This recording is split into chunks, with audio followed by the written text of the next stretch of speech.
KK Hospital.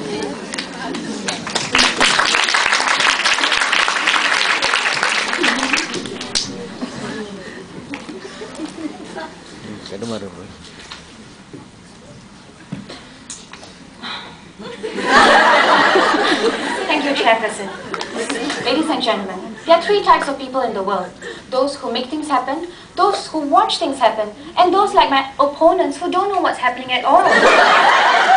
Legalize abortions, legalize prostitutions, and why not legalize organ trading? But the fact is, we cannot make a wrong trade right. Next, our proposition team will be coming up with a framework to legalize murder too. No doubt we agree that organ transplant gives a better quality of life for recipients, but what you need to understand is that a recipient would do just as well with an altruistically donated or a cadaveric organ. We are not against organ transplants, it is just the putting a price to it part which we have a problem with. First speaker, you questioned me what I would do if my relatives came down with kidney failure. Simply put, I would donate altruistically, not organ trade. You seem to be very against moral ethics and values. I wonder what you're made up of. Have you forgotten the oath you took before coming into nursing? Eradicating black markets. Ladies and gentlemen, people turn to Along even with banks around. Underground bets still thrive despite legal betting. People still patronize illegal brothels despite legal brothels. Stop cheating yourselves by believing that legalizing organ trading would eradicate black market. I'm not looking down on Singapore's capabilities, but neither am I deluded like you into thinking that Singapore has not made any mistakes in the past. Besides NKF, Temasek Holdings, GIC, full stop.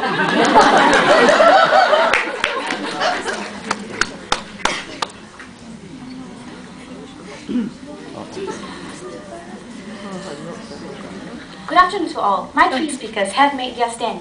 Hartini highlighted the issues pertaining to organs being likened to commodities and touched on transplant tourism, which is neither a fad nor a fashion but a serious 21st century problem that needs to be considered if organ trading is legalized.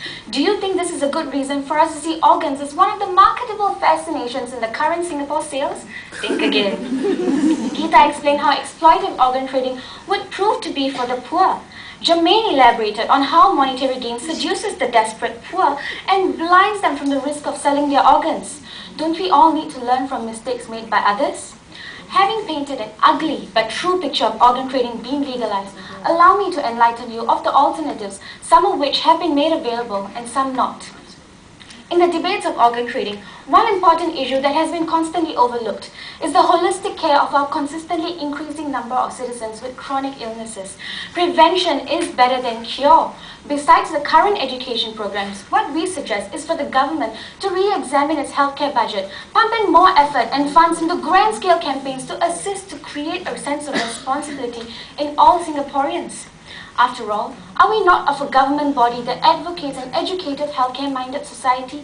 Or are we a government body set in place to simply pick up the pieces after an irresponsible society that solely relies on the government for their healthcare needs?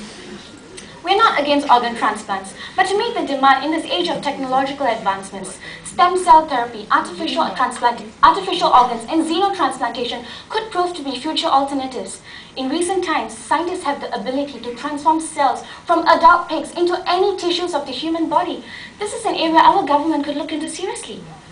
We applaud the government's efforts to embark on several initiatives which are a sure way of increasing the pool of organs. Live On, a social awareness movement, which is a long-term public education program. It aims to build up acceptance of organ donation as a practical, well-informed, and generous act of goodness. The recent amendments made to the Human Organ Transplant Act in March 2009. These include, number 1, removing the upper age limit of 60 years on cadaveric donors. Number 2, allowing reimbursement for costs, expenses, and loss of earnings incurred by the altruistic donor. Number 3, allowing provision of reasonable expenses for short and long-term medical care and insurance. And number 4, allowing pair-match donations. Ministry of Health have given statistics that we are now about 50% sufficient in meeting the demand for organ transplants. Proposition, these recent changes would take time to produce results. Give the government a chance. As my first speaker stated, amendments made over the years and more recent efforts to promote living organ donors have increased our supply, slowly but steadily. So why the need to legalize organ trading? Judges, opponents, ladies and gentlemen, with so many alternatives and newly approved initiatives, we will, without doubt, Singapore would be able to meet the demand for organ transplants. The motion does not stand. Organ trading should never, ever be legalized in Singapore. All in agreement, please applaud.